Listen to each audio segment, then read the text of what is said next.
This is round what we got. She's for what it consulate.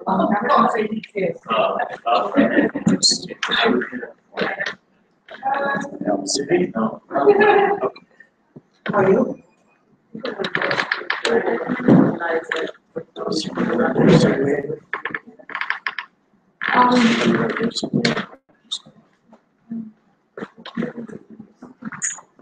You just want me to go for it.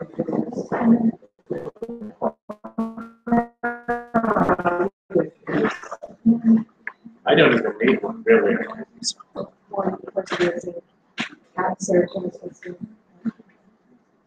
Okay.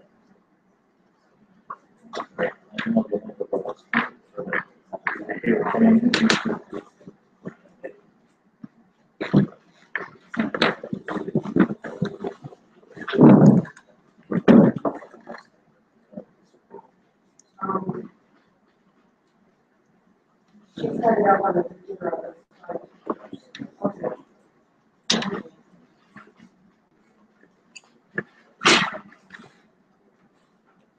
We'll wait a couple minutes, but we have to work quickly today because they're on their way to Venice after here for another conference in Venice.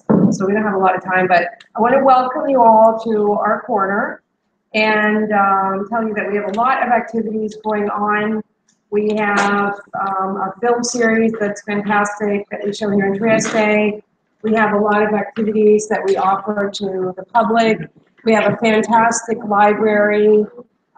If you have friends or people who wanted to come today who missed this conference, it's on streaming and you can watch it later. We're so lucky to have Justin Nelson and Randy Chakra from the embassy, as well as a fantastic speaker panel when we're finished. And if you want more information about the association, we have brochures in the back. At the front desk, you can ask for more information. But I just want to tell you that we're a nonprofit organization.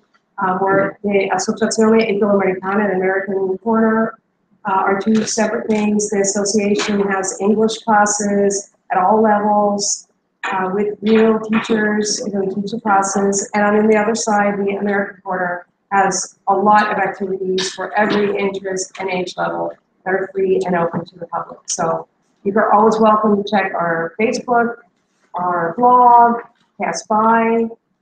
There's 60 volunteers who are working for the association, and welcome. All right, well, thank you, Denise.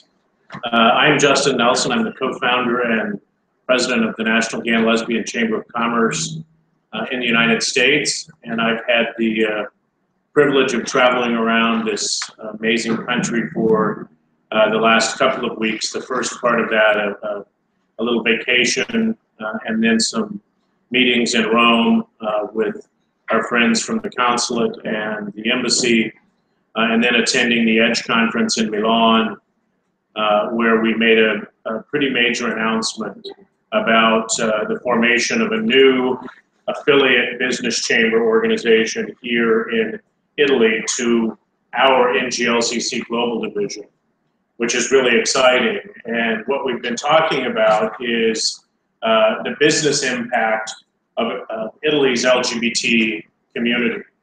Because far too often, what we've found is that decision makers, whether it's in the US or here in Italy or in the UK or anywhere, like to think about that 10% of us that makes us LGBT, and don't want to think about the 90% of who we are for the rest of our day. In the US, our work day is usually 9 to 5, 9 to 6. And so as I talk about it, I want people to understand what impacts them is what I do from 9 to 5. It's of no impact to them what I do from 5 p.m. to 9 a.m. And unfortunately, that's where they want to focus. And so as we're going through this dialogue today, I just wanted to illustrate what we do organizationally to empower LGBT business owners and entrepreneurs, to educate the corporate community, and then educate decision makers on the really important part of economies local, regional, national economies that LGBT people are. So let's go ahead and get started. Keyboard. There we go.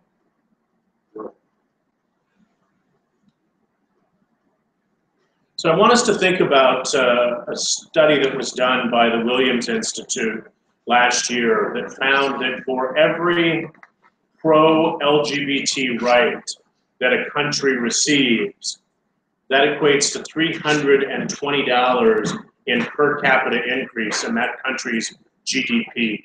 So for every law that we pass that expands the rights of LGBT citizens, that country's economy stands to gain $320 per capita. And I want us to think about that as we go along with today's discussion.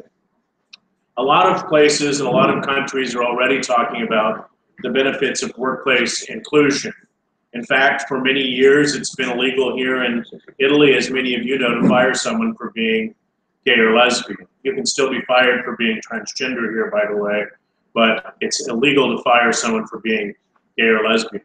What we've found is that employees are happier when they can bring the whole of themselves to work. If you think about it like this, the average LGBT employee spends between 15 and 25% of his or her work week worrying about discrimination, worrying about being bullied, worrying about being fired.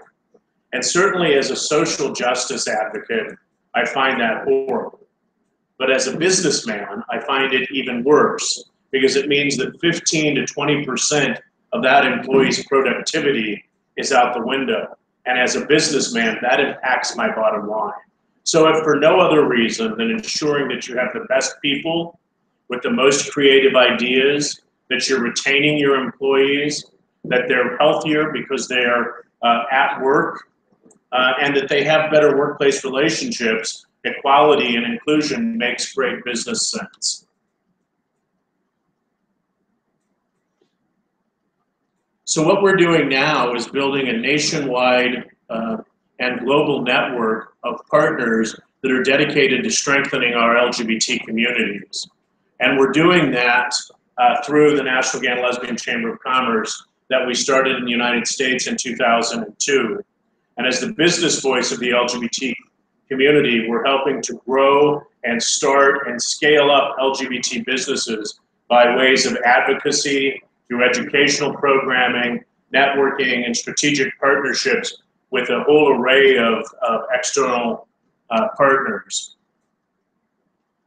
We do this through our supplier diversity initiative, which in the States, major corporations look to buy products and services from diverse constituencies. So women-owned businesses, ethnic minority-owned businesses, service-disabled veteran businesses. And through NGLCC, they're looking to buy products and services from businesses that are owned by lesbian, gay, bisexual, and transgender Americans. Now, what we do this through a network of about 150 of the world's top multinational corporations. And we've created an entire division that's dedicated to work outside of the US for multiple reasons. One, our 150 multinationals are replicating this supplier diversity idea in other countries. So where they have major operations, they want to find women-owned businesses to contract with. Where they have major operations, they want to find LGBT-owned businesses to contract with. Think about this. Companies wanting to work with you, not despite the fact that you're LGBT, but because you're LGBT. Now, you still need to have a quality product and a competitive price, but you now have the opportunity to get to the starting line and be a part of the diverse supply chain of major companies. And people always ask me, well, what are you talking about? What do they buy?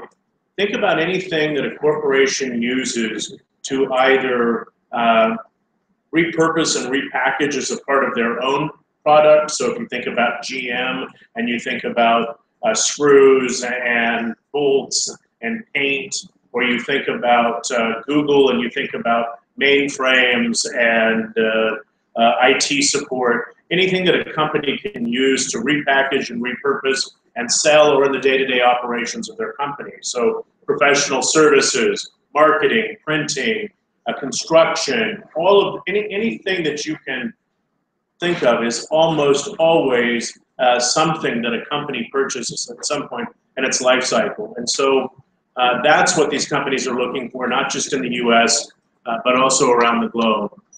And here's an idea of some of who these companies are. We're talking about large companies like Apple and IBM, Google and Pepsi, Merck, Citibank, Facebook, companies that you recognize really no matter where you are on earth, and they're looking for diverse-owned companies to work with. And so that's where we've begun our work. We do this through more than 60 affiliate chambers in the US and now internationally. So we're in cities like New York, Los Angeles, Miami, San Francisco, Dallas, Texas, and everywhere in between, but also now in countries like Canada, the UK, Argentina, Colombia, Mexico, and coming soon, Italy. We made a major announcement, as I mentioned, in Milan earlier this week, over the weekend actually on Saturday, with a 6-month time frame until this organization will launch here as a partner organization of ours to help bring these opportunities to Italian LGBT-owned businesses. In addition, we've been working with other organizational partners and strategic partners with government agencies. It might seem unlikely in some regards, but keep in mind, 10 years ago, a little over 10 years ago, when we started this organization, we had a very different president in the White House. There was no marriage equality. There had not been one law passed that had expanded the rights of LGBT people.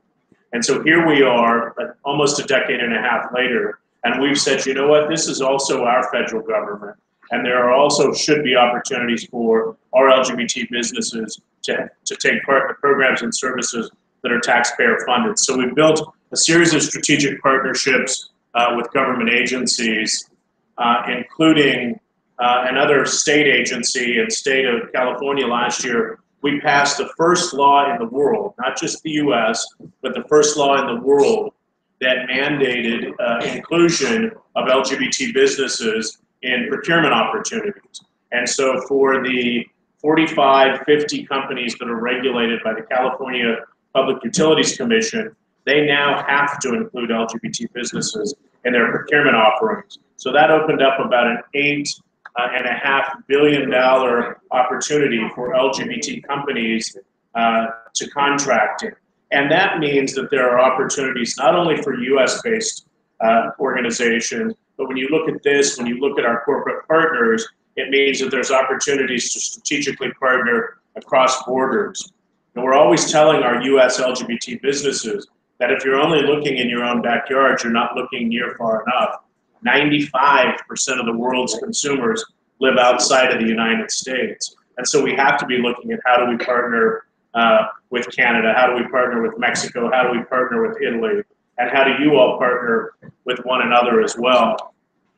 And we do that through this strategic partnership that we're building, this nationwide network of LGBT and allied businesses. Does the video play in this, do we know? Great. Like being a woman, like being a racial, religious, tribal, or ethnic minority, being LGBT does not make you less human. And that is why gay rights are human rights, and human rights are gay rights.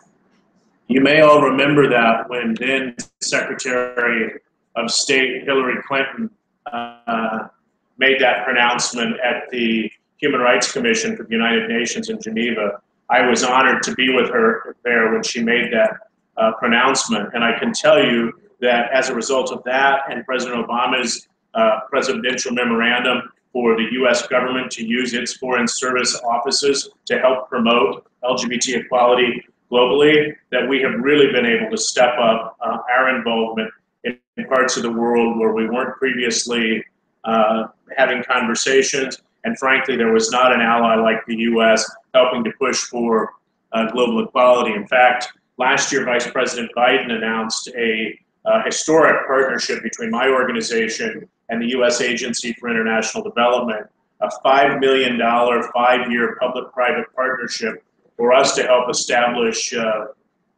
chambers of commerce in developing nations. And while that doesn't necessarily equate here in Italy, what it did do was help give us a strong platform to build our global division, which does work outside of just those developing nations. So you heard me mention that we're also working in the UK and Australia and a number of countries that don't fit the grant model for USAID partnership, but that are important for us and important in terms of being strategic partners for our businesses, and certainly strategic partners when they're looking to respond to a contract opportunity with a major corporation.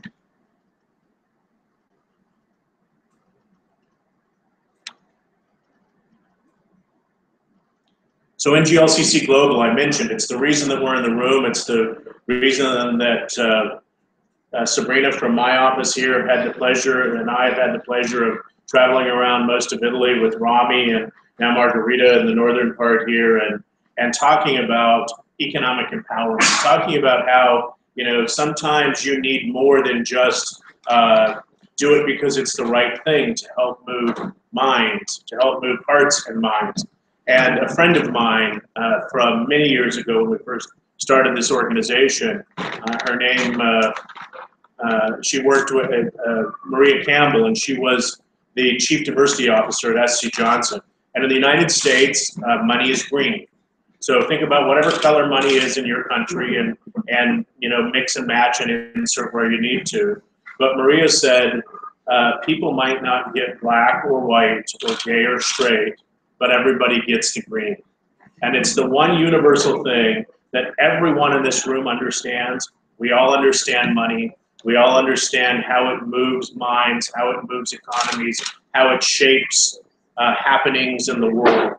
And so we started talking about the LGBT community from the economic standpoint. We are a market. We are a group of people that should be sought after to purchase products and services. And we are a part of the tax base that makes our local economies, our regional economies, and our national economies run, no matter where we are in the world. And so that's what we did with what we're doing with Global now through our 17 affiliates. This next couple of slides, I just want to illustrate what I've just been speaking about in numbers, because I think it really helps drive home the point. In the United States, there are 16 to 20 million LGBT adults.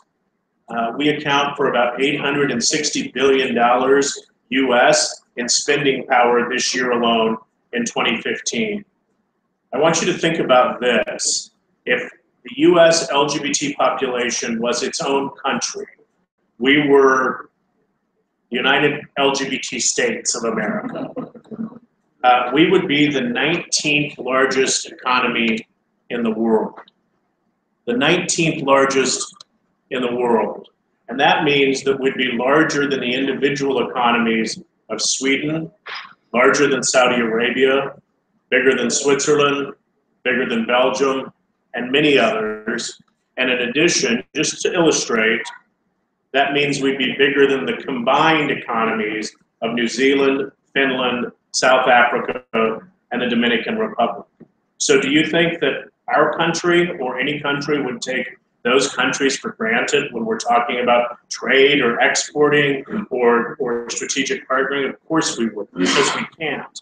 And so what we've said is you can no longer take the US LGBT population for granted either, because we have a huge economic impact on our country. So we thought it might be a good idea to look at Italy in numbers, to give an idea of what's not being told out there about the Italian LGBT population. So you're a country of roughly 61 million people, the 8th or 9th largest economy in the world, 2.1 trillion US. You have an estimated LGBT population around 3.5 million people. Your estimated LGBT, if you were your own country, would be about $126 billion US.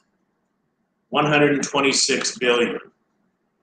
And that means that Italy's LGBT population, if you were your own country, would be the 61st largest economy in the world.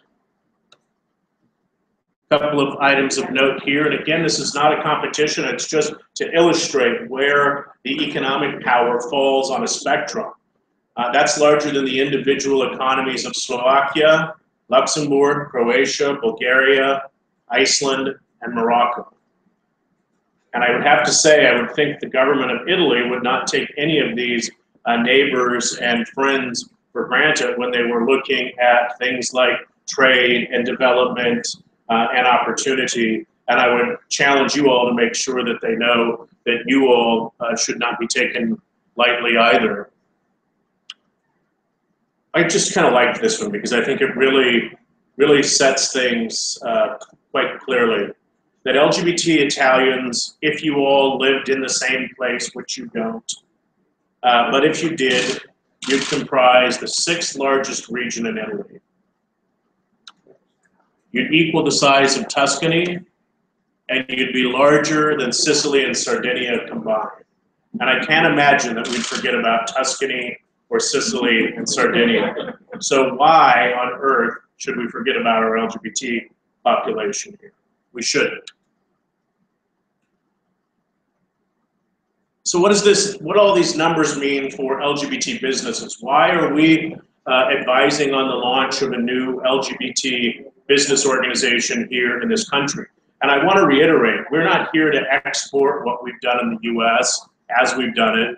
We're here to advise and share best practices and be supportive of what Italians are creating here in Italy, and to be strategic partners once that organization does launch. So we're looking at about 3.7 million small and medium-sized enterprises in this country, and we estimate that includes about 200,000 LGBT-owned SMEs.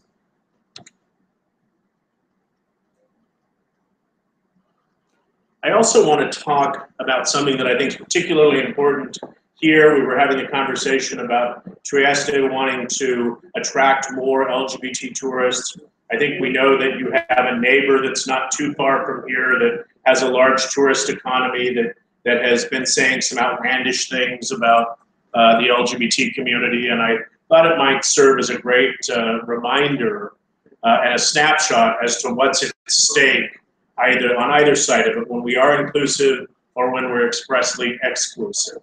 So we put this little snapshot together with our friends from community marketing, and it's just a snapshot. For us, it's the United States because we're from the US. Other countries, I'm sure, have similar snapshots, but the United States LGBT travelers account for about $100 billion in economic impact this year. $100 billion we spend on travel. 83% of American LGBT people have a current passport. That's compared with 34% of the heterosexual population. 58% of us will spend money with companies that market directly to us. And I think it's incredibly important to point out that our top European destinations are England, France, Germany, Italy, and Spain. And when we think about that, I think it's important to also take a look at the travel and tourism impact here in your country. 203 billion in 2013 and sustains around 2.5 million jobs. And so the idea of a tourist-based economy that doesn't consider a population that almost 3 to 1 has valid passports, travels to Europe, has Italy among its top 4 countries of travel, is very short-sighted. And I would encourage you all to share this with anyone that will listen to you, anyone that's looking to build a tourism program. These are real numbers and it's real opportunity. And the sad side of it is when you have destinations that are willing to turn their back on their LGBT citizens, it makes its way around the world. We hear about it and we act upon it. And I've been asked time and time again since I've been in Italy, the two things that have come up most are the Dolce & Gabbana and Barilla. And the Barilla situation apparently did not make a large impact here. There wasn't a huge outcry here in Italy. There certainly was a huge outcry in the United States and in other countries about the statements made. In fact, I tell this story about my mother, who is in Casper, Wyoming, this big conservative square state out in the western part of the United States, who was in a Safeway grocery store. And as some other lady was reaching for the Barilla pasta, she went up and said, "You can't buy that." And this woman kind of looked at her like, "What are you talking about, lady?" And my mom said, "My son's gay and they discriminate against gay people." And so the woman put back the pasta. And I think it's because of a lot of people putting back the pasta that they quickly sort of retaliated, recoiled from their previous statements and thought better about how they talk about LGBT issues. So when we put economics into the picture, when we start talking about the role that economics can play in equality, people start listening. And we don't have to get everybody to yes. We need to get enough people to yes. And those people that are with us are with us. We need to start convincing people that aren't with us, that are convincible, and those that will never be with us to stop being against us. And so when we can talk about things that everybody understands, do you know that this number of LGBT people have businesses in your city and it creates this much tax revenue? Do you know that I employ 10 people in my factory? Do you know that we're looking to hire 5 more people? Do you know that this was our revenue? These sorts of things, it doesn't matter who you are, you can't argue with those sorts of numbers. And so while we may never get everybody to yes, we need to get enough people to yes, and we need to get enough people to just quit talking about it. And then we're going to be able to move forward. And I think you're very close, and I think this can happen. And I'm excited about this new organization. I would encourage any of you that either have a business, that know someone that has a business, to get involved, to give your card to me or to Sabrina or Rami or Margarita, and we'll leave information behind here as well to see how you can become a strategic partner with other LGBT companies here in Italy, with other businesses in the region, with other businesses in North America and South America. Going back to that slide, there are 150 multinational corporations that are looking to do business with you. And when we talk about things in that way, when we demand to be listened to because we are a vibrant part of the economic fabric of our communities, people start to listen. And so I would encourage you to sort of start or end where we started, thinking about this idea, thinking about the fact that none of our countries can afford to turn away good labor and economic opportunity. And the fact that for every single new pro-LGBT right that a country extends, the GDP increases $320 per person. That's important information to share. It's incredibly important that decision makers understand that, and that we take this information out and we share it. And I'm happy to answer any questions now. And I just want to say thank you to Rami and Margarita from the consulate, and to Denise here at the American Corner for this invitation to be here today and to talk about something that I really get jazzed up about. Actually, two things. Two things I'm incredibly passionate about: equality and business. And we're talking about both of those things here today. So thank you very much, and we'll leave it at that.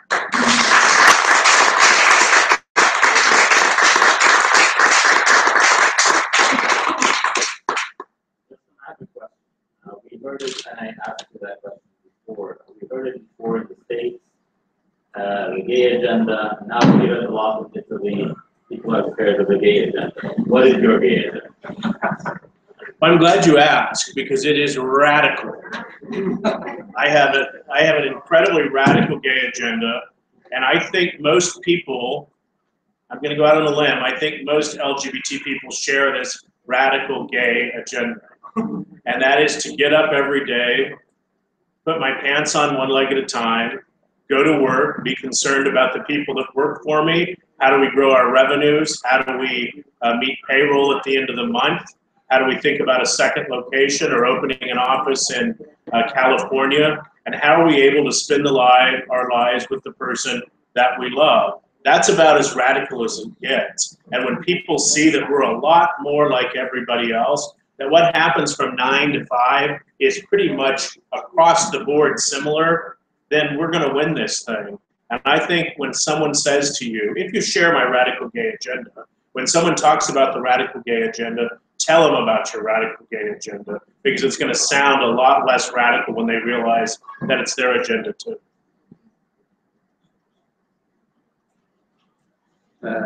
Thank you for this talk. I was impressed by the number that you presented.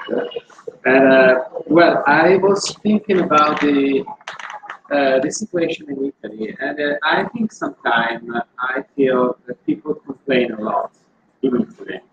But I mean, they are stuck because of the situation in Italy. They say nobody can change it, nobody new can happen because of the Catholic Church, because we have this and that. So in some way, I think people are a bit blocked. And also another consideration, the texture of the or the context of the Italian business is made of very small business companies, the majority of them. So it's very different from what I saw from your from what you present. You spoke a lot about multinational companies. So I have two questions. So starting from this point, from if this is the situation in Italy, people are blocked and blah, blah, blah, and also the texture of the company that is very different. So what is your suggestion? What is your advice? So what we can do to change a bit the situation, to go along the path that you show, but also you said it must be different. We can import your model here in Italy. Well, I think you can import a bit parts of it. But I think that's a great question. And I think, I think building business communities is something that happens whether it's with all Fortune 500 companies or whether you're talking about a community of smaller enterprises. And a great example, even in the States with this, not every business that we work with that's a small 50 or 25 fewer or 5 or fewer company gets a contract with IBM. But what they do is meet several other companies through that network that they find out, hey, I can be a supplier to you. You can buy my services. I can buy them from you. Or we can team up about maybe it's 4 or 5 different companies that never could win the business because of the size of their own company, but through a strategic partnership, they're able to team together. And the person that today is your competitor, tomorrow could be your strategic partner. The way we look at that is, people can fight it out as much as they want, but any way you do the numbers, all of nothing is still nothing. And a part of something is something. So the idea of being able to strategically partner to build communities among small businesses, I think that's one thing to do. And without being too political about it, I think there does need to be some courageous people in the business world. We need to see models. We need to know that it doesn't crush a business when the owner says, I'm gay or I'm lesbian, because it doesn't. And in most cases, it won't. In fact, we've seen this where it's been tried, not just in the US, but in other countries. And what happens is a resurgence of support from like-minded businesses that sort of are there to help reinforce that particular business's financial stake. And so I would say the other part of it is, we have a bit of a problem here with. There was an article in the newspaper today, again, with majority of people in favor of same-sex unions, and we know numbers that are around, I think 74, 75% of Italians believe that homosexuality should not be illegal, yet we still have 80% of people in the workplace that are not out at work. And so we have a job to do to educate senior management within companies that there needs to be safe spaces. Back to those statistics early on in the presentation, that when an employee is their authentic self at work and they're not spending 15% of the day worrying about being fired, they're actually worrying about how can I be more productive for my company, and that impacts the bottom line. I think that sort of thing happens. And I think that people need to be discussing it in forums like this. And we need to be calling on people that do have particular influence to be more courageous about how they share. Thank you very much. Thank you very, very much. I'm academic in gender studies, queer studies. So I came here today. I was waiting to listen to something that I couldn't share with because I did something else, something very theoretical, practical. And I was going to ask you questions about progress in Italy and about discrimination and the difficult situation. I was going to tell you things about it's difficult, you can't do that, so on and so forth. And you convinced me. So I got a great lesson for you on how to do things apart from business. I think that this is a really positive, affirmative, and constructive model. It was extremely stimulating, not promoting what you said. I think it could work not just for business, but it could work for many other things. Show figures, numbers, and facts. Show the importance and presence of this reality. And so thank you very much. It's not really a question, it's just a comment.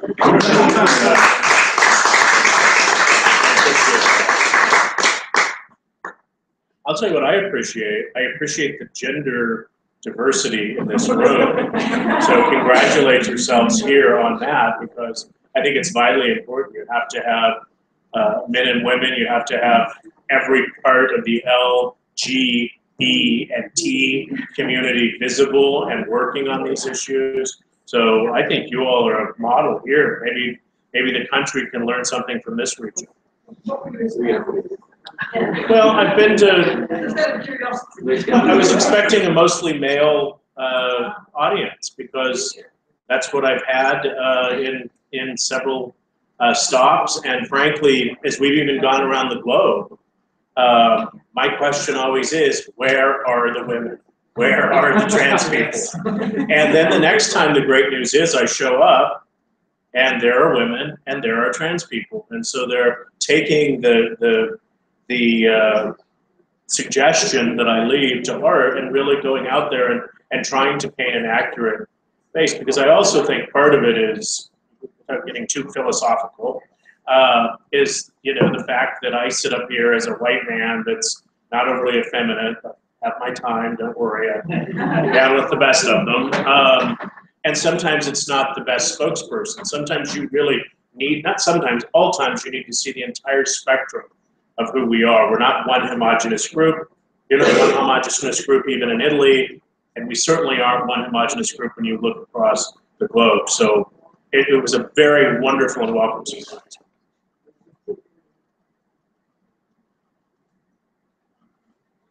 Grazie. Ma in pratica, se domani io imprenditrice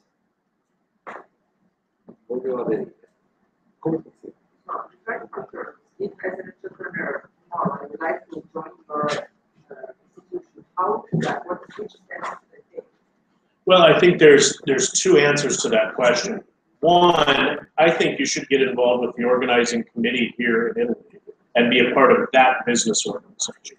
Two, you can register tomorrow. If you go to nglcc.org/global, there is a global registration link for any LGBT business. So you can do that right away, but I think you should do more than that.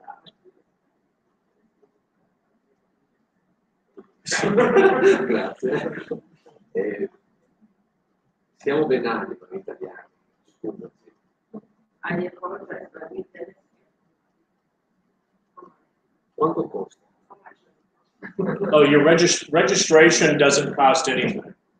And I don't know what the dues will cost in the new organization. That's something for you all to decide. But for you to register, there's no cost. Ok, perché questo è un argomento importante quando si deciderà di andare a proporlo alle aziende. Go out and we talk to other companies, this aspect is already very. We'll give you a list of companies that are looking for LGBT suppliers. And that's when it's important.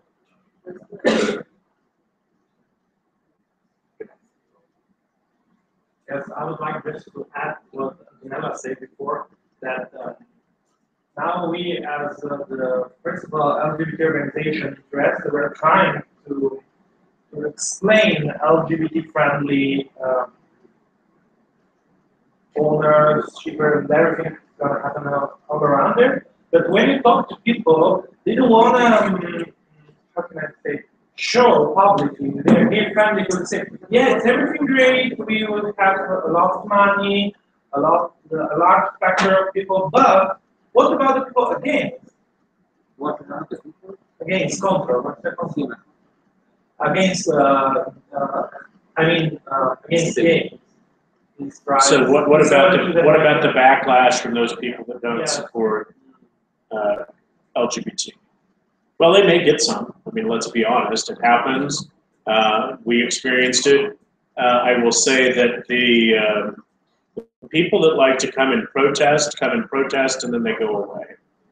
If you build relationships with a community, you have a relationship with a segment, that segment is going to be there when you are going through your backlash, and they're going to stick with you after the backlash is gone. The people that are protesting are here to protest and leave. So, it is about sustainable relationships. And what we've found is that when 1 or 2 or 5 or 20 or 100 companies weather the storm, they find the financial benefit on the other side far outweighs what they went through in the backlash. And one other thing, and I think it works here too. When fair-minded people see communities, businesses embracing LGBT people, and I mean people with another difference in their background. Those are people with disabilities, it's ethnic minorities. They also find that as a place where they can feel welcome. Because the idea is, if they're reaching out to the LGBT community, they're open to a wide array of clients, customers, and partners.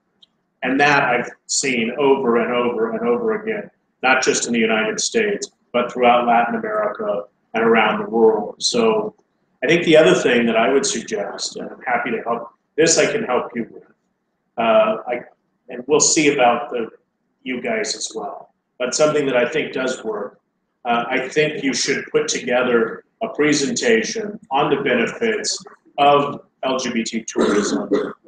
You've got a beautiful, as I mentioned, you've got a beautiful area here. You have another city not too far from here that is on the verge of making some really big mistakes in terms of the LGBT segment that they could take generations to fix if they continue. You ought to capitalize on it, put the plan together, and make Trieste a destination for LGBT people. And we have statistics to help you. I say people can take from my comments what they think. I will be speaking in Venice tomorrow, by the way.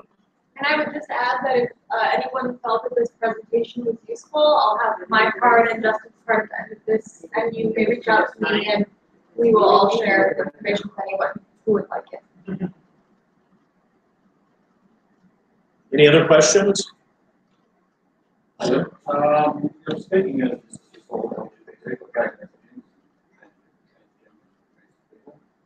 is it open also to heterosexuals? Businesses? Well, yes. I mean, no, I think, yeah, I mean, there's a particular bend on this presentation because the message I want to get across is that LGBT people should grab our economic identity and utilize it in our push for equality. But our chamber, our national chamber, other national chambers, our affiliate chambers are all open to LGBT and allied people. Now, when it comes to the contracting component, the certification or the registration, that is LGBT specific. But it doesn't mean that you couldn't find an allied business couldn't create a partnership with an LGBT business as a supplier to then go bid on contracting. In fact, what a great story. Your LGBT person is who gets you through the door to get the prime contract, and you have a ally-owned business that's helping support that contract. We don't discriminate. We don't want people discriminating, and we don't do it either. So it seems to me that you are underlying that we'll miss a lot of opportunities if we don't do something like this. Well, I think you have people that are still looking at you as though the only thing you are is gay. Like, I don't just sit home and be gay all day.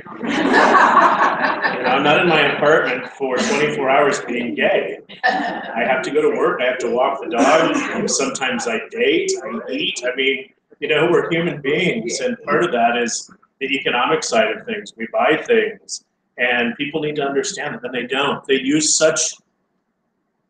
it's almost criminal, the sorts of arguments that they come up with that couldn't be further from the fact. And if we're not going to tell the truth of who we are in our entirety, who is? Economics speak. And this isn't to dissuade anyone in the room that is a social justice, rah, rah, rah, go chain yourself up or throw paint or do whatever you want to do.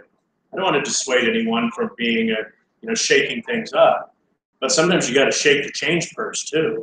You're going to let people know that you have means and you're going to spend it with and where you're respected, just like other people. And it does change the dialogue. And again, you don't need every member in Italy's parliament to vote yes. You need a majority, and you need some of them to just not say anything. So grab your economic identity and be very proud of it.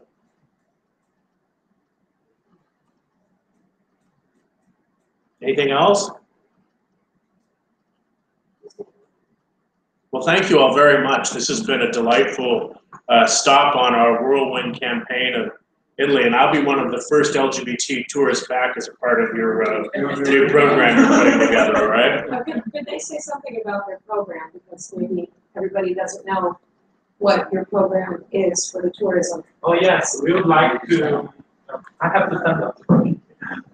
Should I join them? So in last,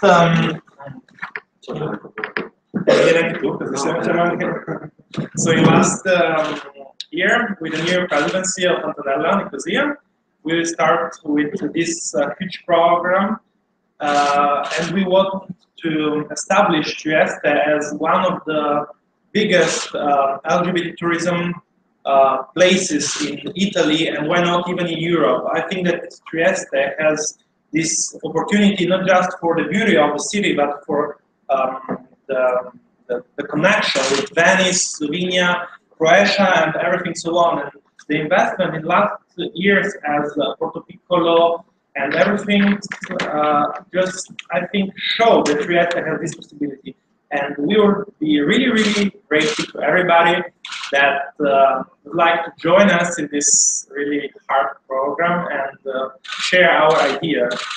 Thank you.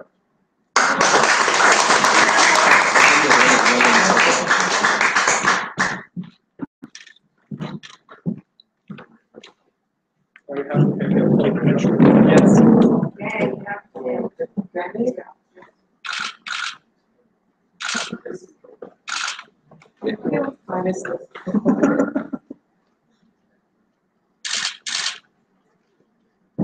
It's so important.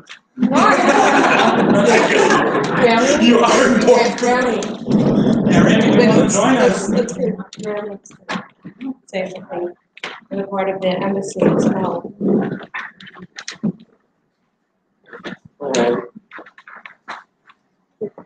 On make it short. We really thank you very much. We thank you, Denise, and for making the space available for us. As you know, President Obama said, and our secretary a few years ago said, gay rights are human rights, and it's the first time the President and the State of the Union, even last year, mentioned transsexual rights.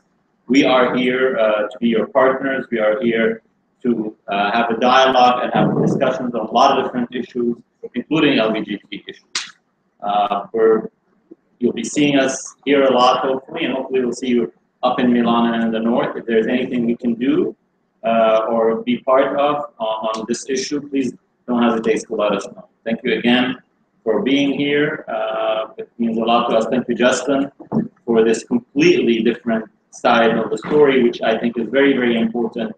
And everybody loves green. You're absolutely right. So, but thank you. And also to Angelo. Angela. And Serja and Joe for putting together the streaming. I'm very impressed, Joe. We actually we're live streaming. There you go. We had to go to Italy to learn how to stream, Joe. So We should take you with us to USA Pavilion to live stream. Okay. So they're available for any questions. If anyone has any questions, they can stay for another half hour. So. Yeah, please come informally. We'll be here to answer any questions, interact. Business card, just like Sabrina mentioned.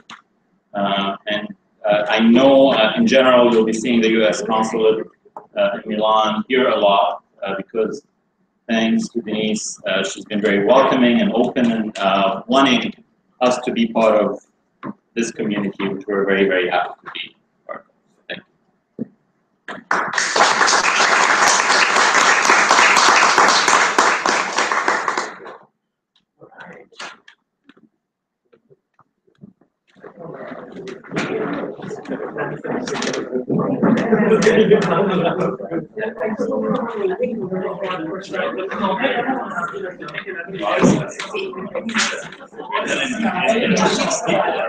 Yes.